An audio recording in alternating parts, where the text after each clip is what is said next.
క్షమాపణలు చెప్పాలి, లేకుంటే చర్యలు. బండి ప్రభాకర్ యాదవ్ కాంగ్రెస్ పార్టీలోనే కొనసాగుతూ ఎమ్మెల్యే వినోద్పై సోషల్ మీడియా ద్వారా కించపరిచే విధంగా మాజీ బ్లాక్ కాంగ్రెస్ అధ్యక్షుడు ఎండి అఫ్జల్ మాట్లాడుతూ సరైనది కాదని ఓబీసీ వైస్ ప్రెసిడెంట్ బండి ప్రభాకర్ యాదవ్ మండిపడ్డారు.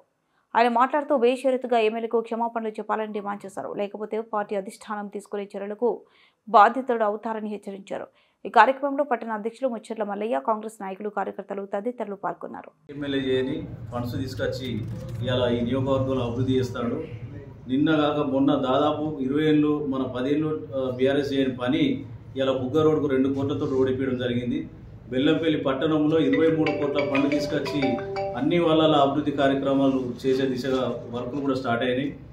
బెల్లంపల్లి కాన్స్టిట్యున్సీలో ఒక 100 బోర్వెల్స్ కూడా శాంక్షన్ చేసి ఇవ్వడం జరిగింది. 100 బోర్వెల్ అంటే దాదాపు 2 కోట్ల ఫండ్ తీసుకొచ్చినట్టే. అట్లా దాదాపు ఒక 8-9 కోట్లు మన గవర్నమెంట్ స్కూల్ మొత్తం డెవలప్మెంట్ చేయడం జరిగింది.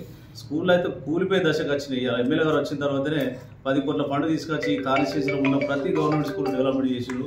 డెవలప్మెంట్ చేసింది చెప్పాలే తప్ప ఎమ్మెల్యే గారు వస్తలేడు పోతలేడు అని మన పార్టీ గౌరవ ఎమ్మెల్యేని మనం విమర్శించడం సరైన పద్ధతి కాదు. అఫ్జల్ అన్న ఈ పద్ధతి మార్చుకోవాలి. ఎందుకంటే ఈ అఫ్జల్ అనే కాదు, రేపు ఎవడైనా చెప్తాను సీరియస్గా, ఎవడైనా కాంగ్రెస్ పార్టీ నాయకుని కానీ ఎమ్మెల్యే కానీ ఎవరైనా విమర్శిస్తే ఆదిష్టాన్ని కాంప్లైంట్ చేసి పార్టీ నుండి సస్పెండ్ చేస్తామని చెప్పేసి మేము హెచ్చరిస్తాం. ఒక అఫ్జల్ గారే కాదు, ఈ మన కాంగ్రెస్ పార్టీ ఎవరైనా సమస్యలు ఉంటే ఇలా మా పట్టణ అధ్యక్షుని కానీ ఎమ్మెల్యే గారి దృష్టికి తీసుకుపోయి సమస్యలు సాల్వ్ చేసే విధంగా పోవాలి తప్ప పేపర్కి ఎప్పుడు పార్టీని డ్యామేజ్ చేస్తే ఖచ్చితంగా అధిష్టానం దృష్టి తీసుకుపోయి పార్టీని సస్పెండ్ చేస్తామని చెప్పేసి కాంగ్రెస్ పార్టీ నుంచి హెచ్చరిస్తా ఉన్నాం.